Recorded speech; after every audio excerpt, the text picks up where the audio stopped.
Hey guys, this is Rich Baranowski from Supercharged Productions, and welcome to my very first movie review. Today I'm going to take a look at a movie co-written and directed by our very own Patrick McDonald. Now to give you some background, this is not technically a movie per se. It's actually a short film that my friend Patrick was asked to do for a college semester project. And how did it turn out? Let's take a look. So to start off, we see that this project was done by Paranoia Home Video. Oh, what? How do you buy your movies nowadays? Blu-ray? Pfft, freaks.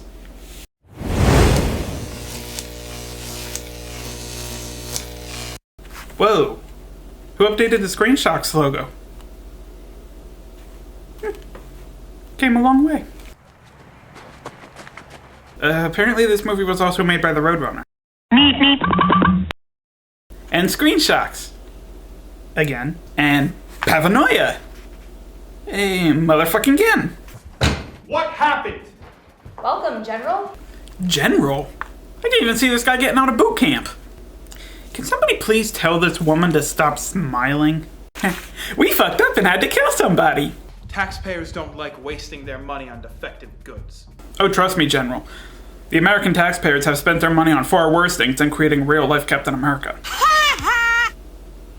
So are we going to give him a name, or...? I will call him Patient Y. You will call him Hector. And the General will call him Defective Goods. Can you at least tell me my name? Oprah Winfrey, Oprah Winfrey, Oprah Winfrey, Oprah Winfrey. Your name is Hector. Damn. His test scores for problem solving are 2% higher than previous subjects. They were? Brooks, what is your assessment of his combat training? Better than we could have expected. He's an excellent fighter and can dispatch his targets quickly. He can? Very good. If you ask me, I believe that Hector is ready for the trials. He adapts to his surroundings well. He is more than ready. Wait. Hold on.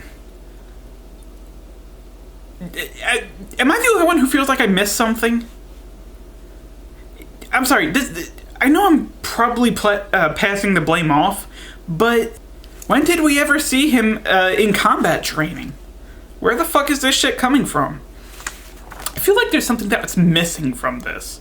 I mean, if I know Patrick, and I do, he would not just, he'd rather film a training montage showing Hector going through his training. He wouldn't just shoot a conference scene where they're talking about the results of something we haven't even seen happen. And now, I've never seen any of Kristen Ordonez's work, but she doesn't strike me as an idiot who would do something like that. I'm just assuming that this is the producer's doing. Because Patrick, he likes to choreograph and film action. So why would he skip over the combat training? Why would he leave something like that out? That makes no sense. I really feel like something's missing here. I have no idea. I gave Hector an extra dosage of the serum before his first trial, just to boost his performance levels. But we found something wrong in his compatibility with the drug. You told me there was nothing wrong with it. The serum is meant to refocus the brain's strengths in order to make patients stronger and faster. But with the excess dosage I gave him, it could overextend his mental state. How is that possible? This has never happened before. I went over some of the test results again. The serum causes systematic damage to every organ system in the body, leading to hemorrhagic fever. He could bleed to death out of every organ of his body. Typical. Scientists fuck up and cost people their lives. Why can't the scientists fuck up and end up costing themselves their own lives? Ugh. This is why scientists should never take uncalculated initiatives.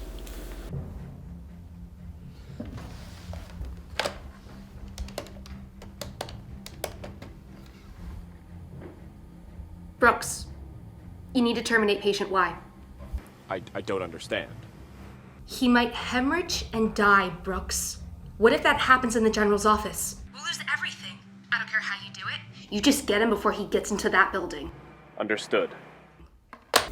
You have to kill him quick, or else he's gonna die! Wait. Know your place. Back off. What the?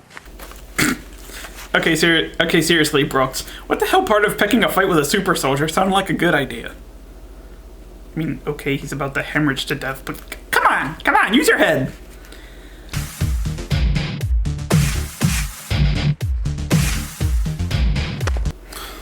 Oh, Jesus Christ. The really, really irritating James Bond style not pulling the fucking trigger cliche. I mean, seriously, he pulls out a friggin' gun, and then he tries to talk him out of the mission. Wouldn't it have been much more intense if he just came out blasting? Can somebody please take advice from Princess Anna? I think if you're going to kill someone, kill them. Don't stand there talking about it. Words to live by. Charlotte, what happened this time? I called you in because our subject failed. Again. How? Serum didn't work the way we wanted it to. His brain was hemorrhaging and he started to convulse. There was nothing left to do. Didn't we see this scene already? And I've already picked someone to become our new operative. Who is he? His name's Clay Mitchell. He has a photographic memory, and his mother was in our intelligence community. And he has everything to lose if he doesn't join us. He is by far our best candidate.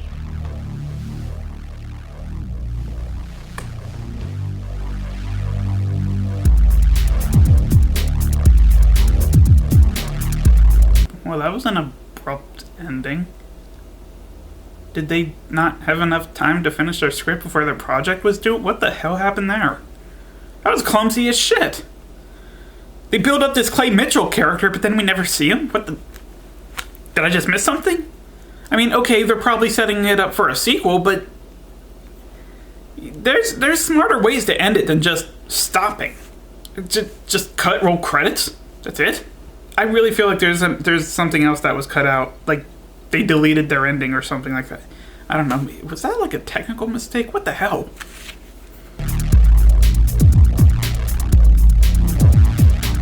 Oh, snap. What the hell? Okay, so with all my bitching and moaning about the movie, you're probably all thinking that I really hated it. And by extension, I am a complete prickhole because, you know, this movie was directed by a really good friend of mine and I should probably just like it just for that reason.